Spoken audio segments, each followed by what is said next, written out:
ఆంధ్రప్రదేశ్లో ఎన్డీఏ కూటమి కొలువుదీరింది. మంత్రిమండలి విస్తరణ కూడా జరిగింది. నేతలంతా కూడాను అధికారులతో సమీక్షలు నిర్వహించి సన్నద్ధమవుతారు. అందులో భాగంగా చిక్కోలు జిల్లాలో జిల్లా పరిషత్ సమావేశ మందిరం ఈ రోజు కొత్తగా ఎన్నుకోబడినటువంటి ఎమ్మెల్యేలతో పాటు కేంద్ర రాష్ట్ర మంత్రుల సమక్షంలో గత 5 ఏళ్లలో రాష్ట్రాన్ని చిన్న భిన్నం చేసినటువంటి అధికార వ్యవస్థను తీవ్రంగా ఎండగట్టారు. ఈ విషయంలో మొట్టమొదటిసారిగా ఎమ్మెల్యేగా గెలిచి ఈ రోజు ఈ సమావేశంకి వచ్చినట్టు పలాస ఎమ్మెల్యే గౌత్ సురేష్ మనతో ఉన్నారు. 5 ఏళ్లలో అభివృద్ధి పూర్తిగా అధికారుల వల్లే నాశనమైంది. అది ఎవరి సూచన మేరకు జరిగిందో తెలియదు, కానీ ఈ రోజు అధికారులతో నిర్వహించిన సమీక్షలో అధికారులదే తప్పిదం అన్నటువంటి ఒక పోకడ మాత్రం కనిపించింది. ఈ రోజు ఈ తప్పిదాలని మళ్ళీ జరగకుండా ఉండేందుకు ఎటువంటి పాలన ముందుకెళ్తారు? నెంబర్ 1, అధికారులే తప్పిదం అన్న మాట పూర్తిగా కరెక్ట్ కాదండి. యథా రాజా తదా ప్రజ. ఎప్పుడూ లేని ఒక అసుర పాలన, ఒక జగనాసుర పాలనలో అధికారులను ఇబ్బంది పెట్టి, మామూలు అధికారులు అంటున్నారు, IPS IAS అధికారులు కూడా ఈరోజు మళ్ళీ వాళ్ళ పరిస్థితి ఏంటో తెలియని విధంగా వాళ్ళ మీద ఇబ్బందులు పెట్టి పని చేయించిన తీరు ఆ వైసీపీ ప్రభుత్వాన్ని, ఆ వైసీపీ పార్టీదే. అధికారులను తప్పు పట్టడానికి లేదు. అయితే ఒక లెవెల్ వరకు అధికార పార్టీ మీద కొంచెం మొగ్గు చూపుతారు, కానీ గత పాలనలో మరి వాళ్ళకి భయపడి చేశారా, వీళ్ళ మనస్తత్వం అంతా తెలియదు. కానీ పూర్తిగా ఇటు పోలీస్ వ్యవస్థ దగ్గర నుంచి రెవెన్యూ వ్యవస్థ వరకు తప్పు ఎక్కడ జరిగినా వాళ్ళని వదిలేసి అధికార పార్టీ వాళ్ళు ఏం చెప్తే అది జరగడం వల్ల అధికారుల మీద తప్పు వచ్చింది.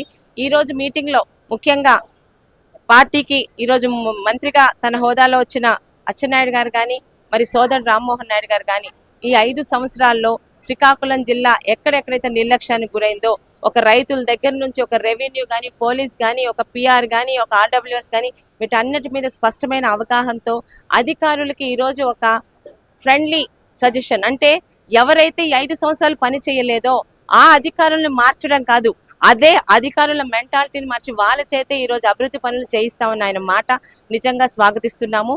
కరెక్ట్ గా మాకు నమ్మకం ఉందండి. 5 సంవత్సరాలు ముఖ్యంగా ఏ రైతులకు కూడా ఈరోజు మనం టేలెంట్కి నిలబడిపోయాం. అది ఈ సీజన్ లోంచి మొదలుపెట్టి ఒక వైసీపీ పార్టీ పాలనకి, ఒక TDP పార్టీ ప్రజారంజక పాలనకి వాళ్ళకి స్పష్టమైన తేడాన్ని ప్రజలకు తెలిసేలా చేస్తాం. 151 సీట్లు ఇచ్చినప్పుడు ఈవీఎంలు నిందించినటువంటి మాజీ ముఖ్యమంత్రి జగన్మోహన్ రెడ్డి ఈ రోజు 164 సీట్లు ఇచ్చినప్పుడు ఈవీఎం ఒక రకంగా చూడాలి, అనుమానించే పరిస్థితి. ఏ విధంగా తీసుకోవచ్చు ఆయన తాలూగా ఆరోపణ? 2019లో తన మొహం చూసి ఓట్లేశారు అన్న జగన్మోహన్ రెడ్డి గారు ఈరోజు తన మొహాన్ని, తన పరిపాలనను చూసే తన వైపు ఉన్న నాయకులందరినీ ఓడించారన్న నిజాన్ని ఆయన పాపం డైజెస్ట్ చేసుకోలేకపోతున్నారు. ఈవీఎంని నిందించడం అన్నది ఈరోజు పనికిరాని చర్య అండి. 2019లో 23 సీట్లతో గెలిచిన చంద్రబాబు నాయుడు గారు కూడా ఎక్కడ ఈవీఎంల గురించి క్రిటిసైజ్ చేయలేదు.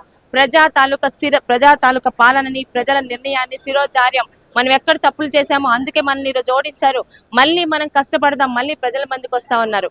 5 సంవత్సరాలు మా అందరి చేత పని చేశారు. ఈరోజు మళ్ళీ అధికారంతో ఇంతకు ముందు కన్నా ఎక్కువ మెజార్టీతో వచ్చారు. కానీ ఈరోజు జగన్మోహన్ రెడ్డి గారు ఆ రోజు గెలిచినప్పుడు మాట్లాడని మాటలు ఈరోజు ఓడినప్పుడు మాట్లాడుతుంటే, ఇంకా ఇప్పటికీ కూడా 5 సంవత్సరాలు కళ్ళు మూసుకొని పడుకుందాం, మళ్ళీ పరిపాలన నాదే, అధికారం నాదే అన్న వ్యక్తి ఈ 5 సంవత్సరాలు నేను ఏం చేశాను, ప్రజలు ఎందుకు ఈరోజు నన్ను తిరస్కరించారని ఆత్మ పరిశోధన అంటారా, ఆత్మ పరిశీలన అంటారా?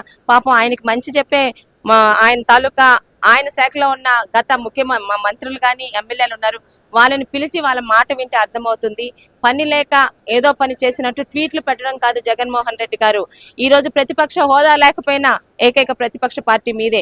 దయచేసి మొదటి రోజు నుంచి అసెంబ్లీకి రండి. గత అసెంబ్లీలో చేసిన చీత్కారాలు, విన్యాసాలు కాదు, అసెంబ్లీ అంటే ఎలా నడిపిస్తారో ఈరోజు చూడండి. చంద్రబాబు నాయుడు గారు మళ్ళీ గౌరవ సభలాగా మీకు ఎవ్వరూ మేము ఇబ్బంది పెట్టాం, ఎందుకంటే మాకు విలువలు తెలుసు కాబట్టి.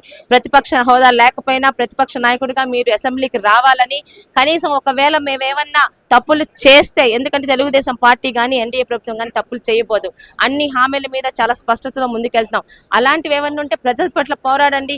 కనీసం మీకు 11 సీట్లలో గెలిపించిన ఆ ప్రజలకైనా అలా పర్వాలేదు, మా 11 ఎమ్మెల్యేలు మా జగన్మోహన్ రెడ్డి గారు పనిచేస్తున్నారన్న తృప్తి అన్న కలగనివ్వండి. ఎన్డీఏ కూటమి కూడా గతంలో అనుమానాలు వ్యక్తం చేసింది.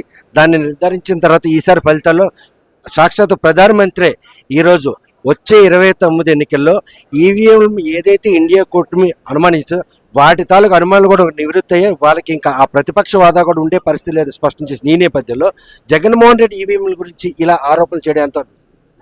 అదే చెప్తున్నాం కదండి, ఆత్మ పరిశీలన చేసుకోవటం లేదు. ఈవీఎంలు తప్పైతే అసలు ఆ 11 కూడా రావకూడదు కదా.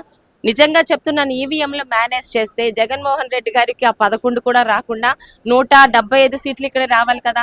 ఇవన్నీ పనికి మాలిన పనులు. చిన్న పిల్లలు కూడా నవ్వుతున్నారండి. జగన్మోహన్ రెడ్డి గారు హుందాగా 5 సంవత్సరాలు ఒక ముఖ్యమంత్రిగా పనిచేశారు, మాజీ ముఖ్యమంత్రి అయ్యారు. ఎంతో కొంత బాధ్యత ఈ రాష్ట్రం పట్ల మీకు ఉందని గౌరవప్రదంగా మీరు ఈ 5 సంవత్సరాలు ఉంటే కనీసం గౌరవం అన్న మిగులుతుంది. చూస్తే కనుక ఏదైతే ఈవీఎంలపై మాజీ ముఖ్యమంత్రి ఆరోపణలు మాత్రం తీవ్రంగా తప్పుపడుతున్నారు.